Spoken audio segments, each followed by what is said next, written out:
let's start with EQ. That the time I like to use one called Fabfilter, which I'm still on when a voice. Still on the demo of this because it's yeah, I only just started using it, but I really like it, so I think I'm gonna buy it. I don't know, it's a bit expensive, but it's really, really good. I really like it. So obviously with your voice, I'm sure it seems like you maybe already know this. The first thing is, like, if we look at this signal, not much is happening down here. Like, I can click this on and listen to just what's there. You can hardly hear anything. Okay, so most of the time they'll do a high pass, or like, yeah, this is called a high pass because the highs are passing through, or a low cut for vocal around here. You know, you could. What is that? How many hertz is that? It's 150. This is 83. You don't need that. Like that's just going to get in the way of your bass sounds. It's just going to contribute. Like, basically, even if it doesn't sound loud, it's going to accumulate mud. So one of the first things you need to do when you go into a track and start trying to produce it is go through and just tidy up. Basically, just put a high pass on everything, and figure out where. I mean, obviously for a sub, it's going to start in a different spot to this, but we're starting with the vocal, and you really don't need anything there below a certain point because it's not contributing anything other than just mess. Yeah. So why can't I hear it? Oh, there you go. So we'll turn it off and on again and see if you can hear the difference. She gave me a reason. If anything, it sounds more clear and good. So I'm actually going to go higher, and I'm going to then just going to experiment with. So basically, what I like to do, because at a certain point you're going to lose warmth. Like around 200 is where you have a lot of kind of warm frequencies. Okay. So if I cut here and, wherever I'm cutting, what I want to do is replace a little bit of what I'm cutting out by adding just a little bit of a resonant peak there. Kind of like what was in your EQ preset for that vintage, but that was like around 100, which to me is just too low. I mean, I guess it would sound vintage and just kind of muddy. So if we were doing a cut, hang on, let's decide where we're going to do it first. I mean, I guess what you could do is she gave me a reason. Wait till you start to hear it kicking in and then back off a bit. So I think we could stick with around 150. And now I'm going to add a little bit of a kind of, see if this sounds better to have a bit of a resonant peak there. Give me a ring.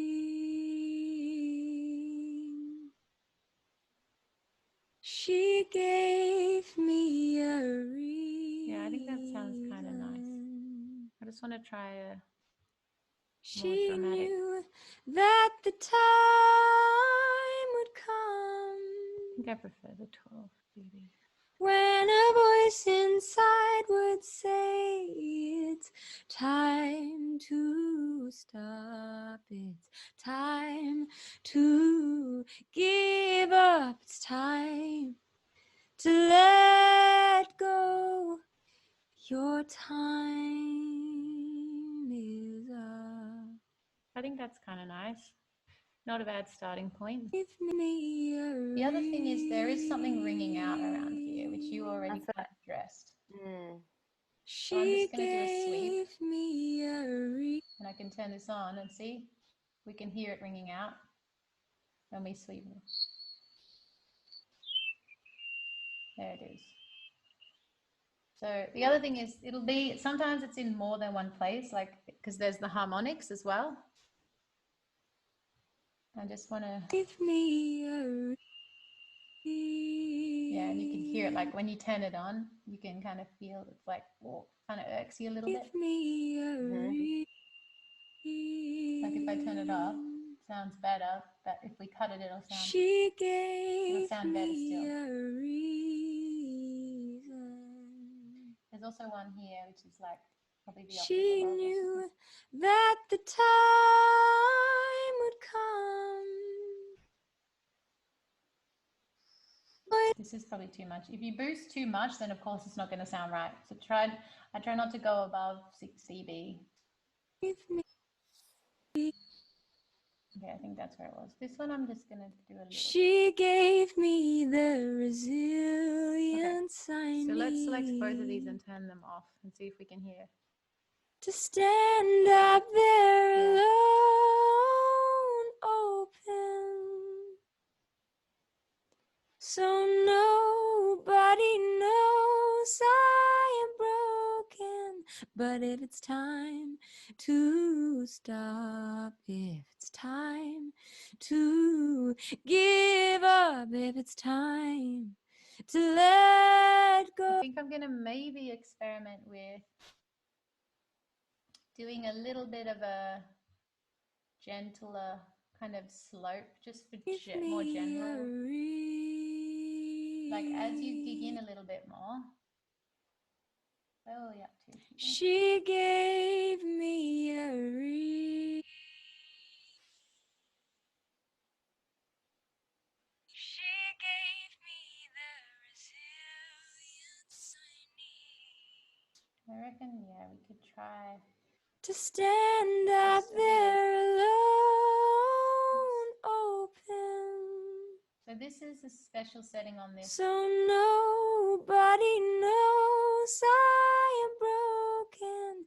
But if it's time to stop, if it's time to give up, if it's time to let go. So this EQ has an extra thing where I can add, instead of just dipping it down, I can do this outer ring here of the knob, and it actually makes a compressor. It acts like a compressor. It's like when the plugin senses that frequency more than relative to how much extra there is. You know what I'm saying? That's cool. Yeah, it's pretty epic, but at the same time, you really don't want to go overboard with it, because if you've got layers of compression in your EQ, and then you're also compressing a couple more times after that, which is what you would do, then it can start to sound really squished, you know, and really over compressed. So you have to use it kind of sparingly and just gently, I think, unless you want to do less. Unless you want it to replace other layers of compression. She gave me a I think this sounds a bit more lush now. She gave me the resilience. When I listened to the take, I also noticed those. I didn't know what frequencies there were, but I knew that when I got ramped up, I could tell there was some frequencies that were just getting a bit intense. Yeah, it happens heaps with my voice. She gave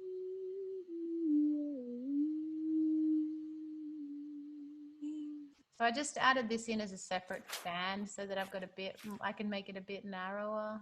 What is that? So you know how I added the little resonant peak with this one? I took that down and then I just added it in with a different, then I could make it less wide. It was a bit more like this before. I just wanted it to be a bit more focused, because when you're messing around in this area, you've got to be, you can create a lot of just mess pretty easily, I guess. You've got to just be careful and kind of refined and deliberate in all of it. So that's why I made it a bit more skinny. She gave me a reason. So it is more resonant and more targeted, and it's just that exact band. I'm contributing less to the fundamental, which is around here, and more to just like a bit of low resonance. To stand up. A bit of warmth around 200. What's the fundamental mean? Fundamental is the note that you're singing. Ah, okay. Like the pitch that you're going for. Obviously, when you sing one note, you've also got another 20 in harmonics. So the fundamental is the main note. Yeah. So if you're singing a C, then it's the C. She gave me. So you can see that's where it's the highest, around here. That's your fundamental. And that's the actual note. Ah, okay. And all of this She is gave noise me and the harmonic. resilience. So that's why these two that's the harmonic of this whistle. To stand up there alone, open. I think that's sounding pretty nice as a starting point.